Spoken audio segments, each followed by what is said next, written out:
Assalamualaikum. Di tengah gurun Video luas ini yang akan membentang membawa dari kita Asia Tengah menyelami ke tokoh Persia, Sultan Dinasti pada tahun Seljuk, 1055 yakni Malik Masehi, I. lahirlah seorang Siapa bayi dia? laki-laki Apa dari yang keluarga membuatnya bangsawan menjadi tokoh Seljuk. yang patut dibahas? Bayi itu diberi Kita nama simak bersama-sama. Jalal ad-Daulah Malik Shah, putra dari Sultan Alp Arslan, penguasa besar yang menaklukkan banyak wilayah dan menanamkan kekuasaan Seljuk di dunia Islam. Sejak kecil, Malik Shah tumbuh dalam lingkungan istana yang keras dan penuh persaingan, namun juga kaya akan ilmu, budaya, dan semangat jihad. Sebagai pangeran muda, Malik Shah dididik dengan ketat dalam strategi militer, ilmu agama, dan pemerintahan. Ayahnya, Alp Arslan, memastikan bahwa anaknya memahami beratnya tanggung jawab seorang pemimpin. Malik Shah sering diajak dalam ekspedisi militer dan diplomasi, memperkuat pengalamannya dalam memimpin. Tahun 1072 menjadi titik balik dalam hidup Malik Shah. Dalam sebuah ekspedisi di Asia Tengah, Alp Arslan tewas akibat luka tusukan. Malik Shah, yang kala itu baru berusia 17 tahun, diangkat menjadi Sultan Seljuk. Meski masih sangat muda, ia tidak memerintah sendirian. Di sisinya berdiri seorang wazir jenius, Nizam al-Mulk, yang menjadi penasehat dan tulang punggung pemerintahan. Di bawah kepemimpinannya, kekuasaan Seljuk mencapai puncak kejayaan. Ia berhasil menjaga stabilitas di wilayah luas yang membentang dari Anatolia, Persia, Irak, hingga ke Asia Tengah. Malik Shah mendorong pembangunan infrastruktur, sekolah, masjid, dan observatorium. Di masa pemerintahannya, kalender Jalali, yang menjadi cikal bakal kalender Iran modern, dikembangkan oleh para ilmuwan seperti Omar Khayyam. Namun kekuasaan besar tak luput dari bayang-bayang konflik. Di balik kejayaan luar, intrik politik dan perebutan pengaruh perlahan merongrong stabilitas. Hubungan Malik Shah dengan Nizam al-Mulk memburuk menjelang akhir hidup mereka. Pada tahun 1092, Nizam al-Mulk dibunuh, diduga atas perintah lawan politik, atau oleh kelompok Hashashin. Tak lama berselang, Malik Shah sendiri wafat pada tahun 1092, secara mendadak dan misterius. Ada yang menduga ia diracun. Dengan wafatnya Malik Shah, dinasti Seljuk mulai terpecah, dan kekuasaan besar yang ia bangun perlahan runtuh ke dalam konflik perebutan tahta.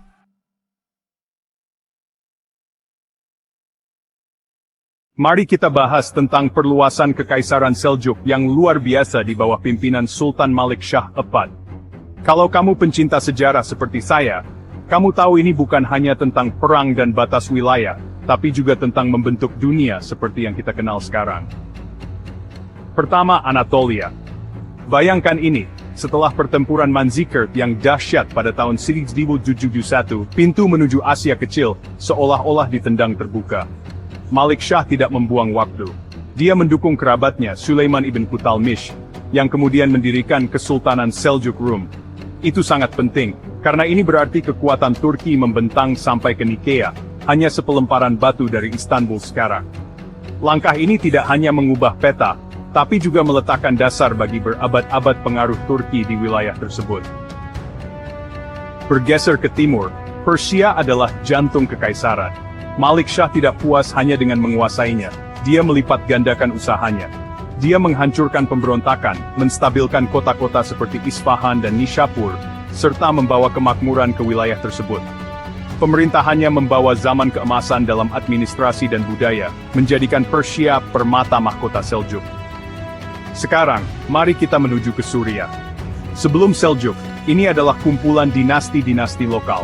Malik Shah mengirim jenderalnya, Atsis ibn Uwak, untuk mengendalikan keadaan. Pada tahun 1076, Damaskus jatuh, segera diikuti oleh Aleppo. Tentu saja ada pemberontakan, tapi Malik Shah tahu cara menanganinya. Dia menempatkan gubernur terpercaya untuk menjaga perdamaian. Wilayah ini segera menjadi medan utama selama perang salib yang akan datang.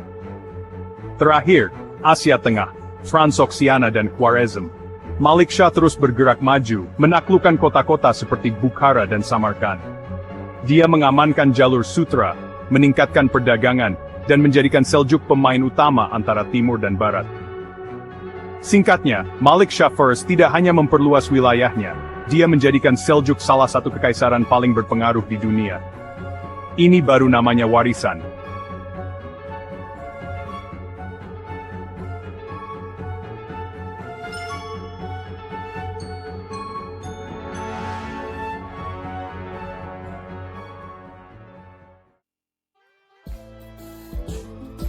Sultan Malik Shah I dikenal tidak hanya sebagai pemimpin ekspansi militer besar-besaran, tetapi juga sebagai penguasa yang tegas dalam menjaga stabilitas internal Kekaisaran Seljuk.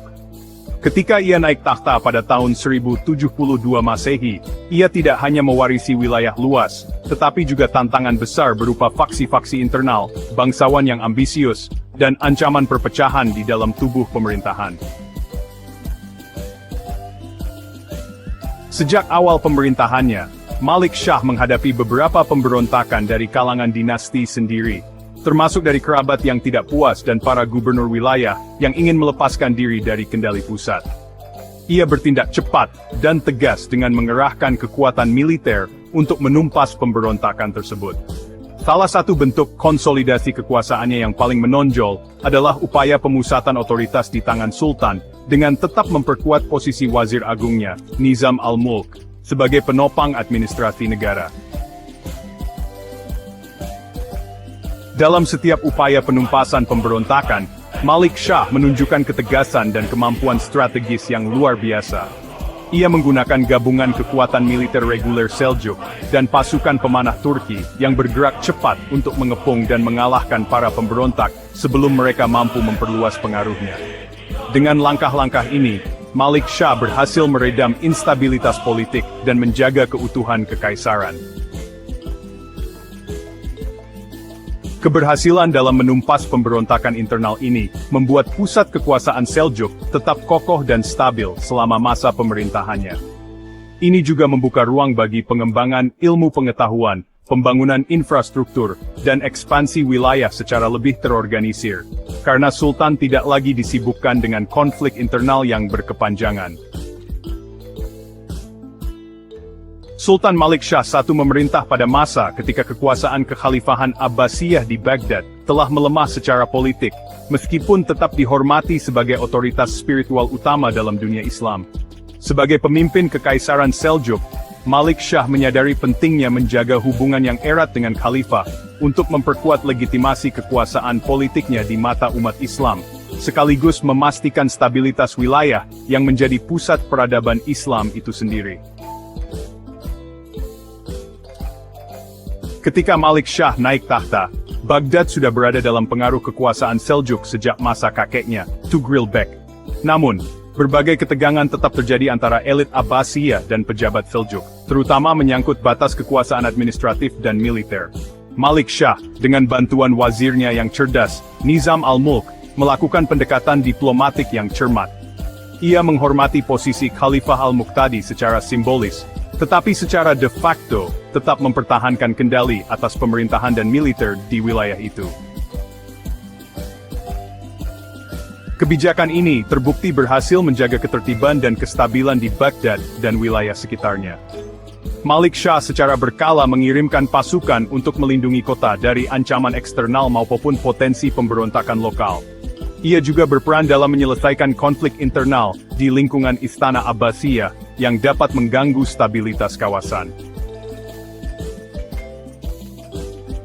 Lebih dari itu, hubungan harmonis antara Sultan Malik Shah dan Khalifah memberi keuntungan politik bagi kedua belah pihak. Malik Shah memperoleh legitimasi keagamaan yang memperkuat citranya sebagai pelindung umat Islam, sementara Khalifah tetap dapat mempertahankan kedudukannya sebagai pemimpin spiritual, tanpa ancaman langsung dari kekuatan militer. Aliansi ini mencerminkan sinergi antara kekuasaan sipil dan spiritual yang khas pada masa pertengahan Islam, di mana Sultan sebagai penguasa duniawi bekerja berdampingan dengan Khalifah sebagai simbol kesatuan umat. Hubungan baik ini berlangsung relatif stabil sepanjang masa pemerintahan Malik Shah, sebelum akhirnya mulai terguncang setelah wafatnya sang Sultan dan munculnya perebutan kekuasaan di kalangan Seljuk sendiri. Selama masa pemerintahannya, Sultan Malik Shah I juga menghadapi tantangan serius dari dalam kekaisaran yang berasal dari dua kelompok utama suku-suku Turki yang tidak sepenuhnya terkonsolidasi di bawah kekuasaan pusat, dan kelompok-kelompok Syiah yang aktif di wilayah Iran dan Irak, terutama yang menentang otoritas Sunni Seljuk. Suku-suku Turki, khususnya yang berasal dari wilayah stepa Asia Tengah, memiliki tradisi otonomi tinggi dan kecenderungan untuk bergerak bebas tanpa tunduk pada sistem administrasi yang mapan. Meski mereka menjadi bagian dari kekuatan militer Seljuk, loyalitas mereka tidak selalu dapat diandalkan. Dalam beberapa kasus, kelompok-kelompok ini memberontak atau menolak perintah Sultan. Malik Shah menanggapi ancaman ini dengan mengirim pasukan reguler untuk menaklukkan dan mendisiplinkan kelompok yang melawan, serta menempatkan panglima-panglima setia di wilayah-wilayah rawan. Di sisi lain, kelompok Syiah, khususnya dari sekte Ismailiyah, juga menjadi kekuatan yang mengkhawatirkan. Mereka aktif di berbagai wilayah Persia dan Irak, dan tidak hanya bergerak secara religius, tetapi juga politis. Salah satu organisasi paling berpengaruh saat itu adalah kelompok Hashashin atau Assassin, yang mulai menebar ancaman melalui metode pembunuhan politik yang sistematis. Meskipun puncak aksi mereka terjadi setelah era Malik Shah, benih-benih gerakan mereka sudah muncul pada masa pemerintahannya. Malik Shah menghadapi kelompok-kelompok Syiah ini dengan dua pendekatan militer dan administratif. Ia menginstruksikan pasukannya untuk menumpas gerakan bersenjata Syiah yang mengganggu stabilitas daerah, dan memperkuat struktur keagamaan Sunni sebagai bentuk kontranarasi terhadap ajaran Syiah yang berkembang. Bersama dengan Nizam al-Mulk, ia membentuk jaringan madrasah Nizamiyah di berbagai kota untuk memperkuat ajaran Ahlus Sunnah wal Jamaah. Melalui kebijakan ini, Malik Shah tidak hanya mampu menjaga wilayah kekuasaannya tetap stabil, tetapi juga memastikan bahwa ideologi negara tetap berakar pada Sunni Ortodoks, sekaligus membatasi pengaruh faksi-faksi Syiah yang dianggap mengancam kesatuan kekaisaran. Salah satu pencapaian penting Sultan Malik Shah pertama dalam bidang pemerintahan adalah penyusunan sistem administrasi militer yang lebih tertata, terutama melalui pengelolaan sistem Iqta, yaitu pemberian tanah kepada para tentara atau pejabat sebagai imbalan atas jasa militer mereka. Sistem ini tidak hanya menjadi solusi pembiayaan tentara tanpa harus membebani kas negara secara langsung, tetapi juga didilat untuk memperkuat kontrol pusat atas wilayah yang luas.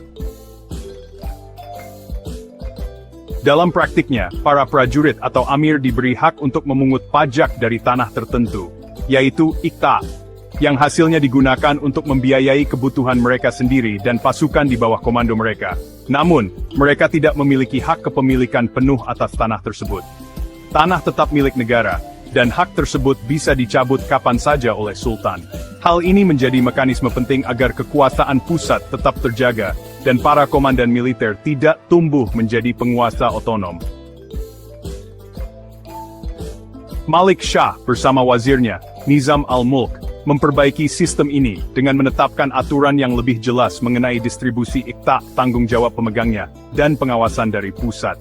Dengan demikian, mereka mampu menciptakan struktur militer yang terdesentralisasi, namun tetap terkendali, mempercepat mobilisasi pasukan, dan mengurangi beban fiskal kerajaan. Reformasi administrasi militer ini juga didukung oleh pencatatan birokratis yang rapi dan sistem pengawasan ganda antara pejabat sipil dan militer untuk mencegah penyalahgunaan wewenang. Efektivitas sistem ini memungkinkan Kekaisaran Seljuk untuk mempertahankan pasukan besar di berbagai front perbatasan dan menghadapi ancaman eksternal maupun internal dengan sigap selama masa pemerintahan Sultan Malik Shah.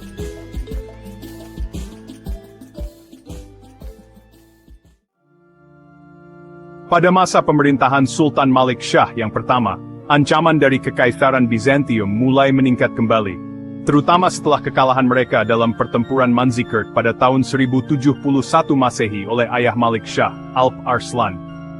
Kemenangan besar ini membuka pintu bagi migrasi dan ekspansi besar-besaran bangsa Turki Seljuk ke wilayah Anatolia.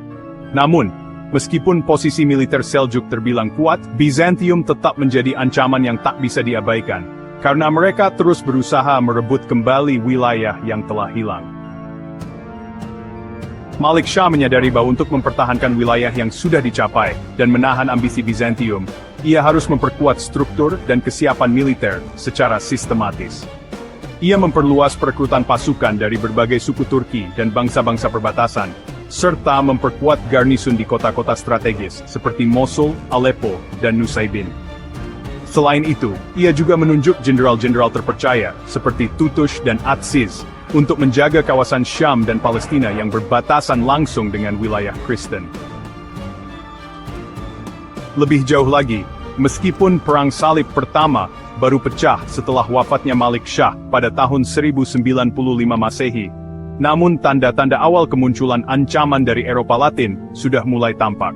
Meningkatnya tekanan terhadap umat Islam di wilayah Syam dan adanya kontak dengan kelompok Kristen lokal menjadi indikasi bagi Malik Shah dan para penasihatnya bahwa konflik besar dengan kekuatan Kristen kemungkinan besar akan terjadi. Oleh karena itu, dia memperkuat armada darat di perbatasan barat dan memperbaiki jalur logistik militer, serta memastikan loyalitas para penguasa lokal di wilayah Levant, yakni Syam dan sekitarnya. Langkah-langkah antisipatif ini menjadi pondasi penting dalam kesiapsiagaan militer Seljuk, yang nantinya sangat menentukan dalam menghadapi gelombang awal Perang Salib. Meskipun Malik Shah tidak sempat menyaksikan Perang Salib meletus secara langsung, kebijakan pertahanannya terbukti krusial dalam memperlambat laju pasukan Salib pada tahap-tahap awal invasi mereka. Sultan Malik Shah, the first meneruskan warisan militer yang kuat dari ayahnya, Alp Arslan, dengan memperkuat struktur organisasi militer dan mempertahankan satuan-satuan elit yang telah terbukti efektif dalam medan tempur. Salah satu kekuatan utama yang dipertahankan dan dikembangkan adalah pasukan pemanah kuda, sebuah unit khas bangsa Turki yang sangat ditakuti karena kecepatan, mobilitas, dan akurasi serangannya. Pasukan pemanah kuda ini dilatih secara intensif untuk menembakkan panah, sambil menunggang kuda dengan kecepatan tinggi, sebuah keunggulan taktis yang sulit diimbangi oleh tentara infanteri berat, seperti yang dimiliki Kekaisaran Bizantium atau kekuatan Kristen Eropa. Di tangan Malik Shah, satuan ini tidak hanya diperluas secara kuantitatif, tetapi juga ditata ulang secara organisasi, agar dapat digerakkan secara strategis ke berbagai medan dari gurun Iran hingga pegunungan Anatolia. Malik Shah juga mengembangkan sistem komando yang lebih efisien, menunjuk komandan-komandan lapangan dari kalangan militer berpengalaman dan loyal kepada pusat. Ia memperbaiki jalur komunikasi antar wilayah, serta memperkuat logistik pasukan, sehingga unit-unit berkuda dapat bergerak cepat untuk merespons pemberontakan atau invasi. Dalam pertempuran terbuka maupun taktik hit and run di wilayah perbatasan, pasukan pemanah kuda ini menjadi tulang punggung militer Seljuk, memainkan peran penting dalam mempertahankan dan memperluas kekuasaan kekaisaran. Keberlanjutan kekuatan militer ini di bawah Malik Shah menunjukkan kemampuannya dalam memelihara tradisi militer yang efektif, sembari menyesuaikannya dengan tantangan geopolitik baru yang dihadapi oleh Kekaisaran Seljuk. Menjelang akhir hayatnya, Sultan Malik Shah yang pertama berada pada puncak kejayaannya sebagai penguasa Kekaisaran Seljuk.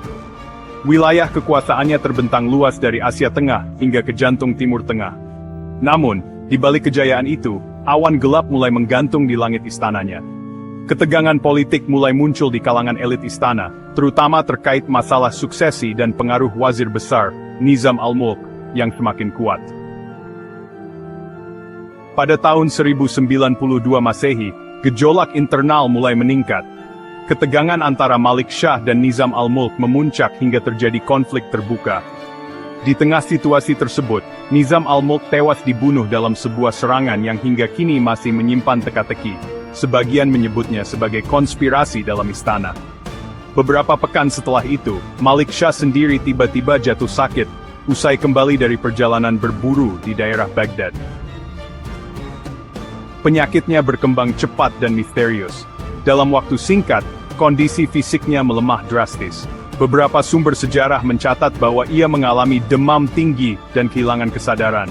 Meskipun upaya pengobatan dilakukan oleh para tabib istana, nyawanya tak tertolong. Pada bulan November tahun 1092 Masehi, Sultan Malik Shah yang pertama wafat di usia sekitar 37 tahun. Kematian Malik Shah menandai berakhirnya era keemasan Kekaisaran Seljuk. Ia meninggalkan kekaisaran yang luas, namun rapuh, karena tidak ada suksesi yang jelas dan kuat. Wafatnya Malik Shah diikuti oleh perebutan kekuasaan di antara para pewaris dan panglima, serta runtuhnya stabilitas politik yang telah ia jaga dengan susah payah selama bertahun-tahun.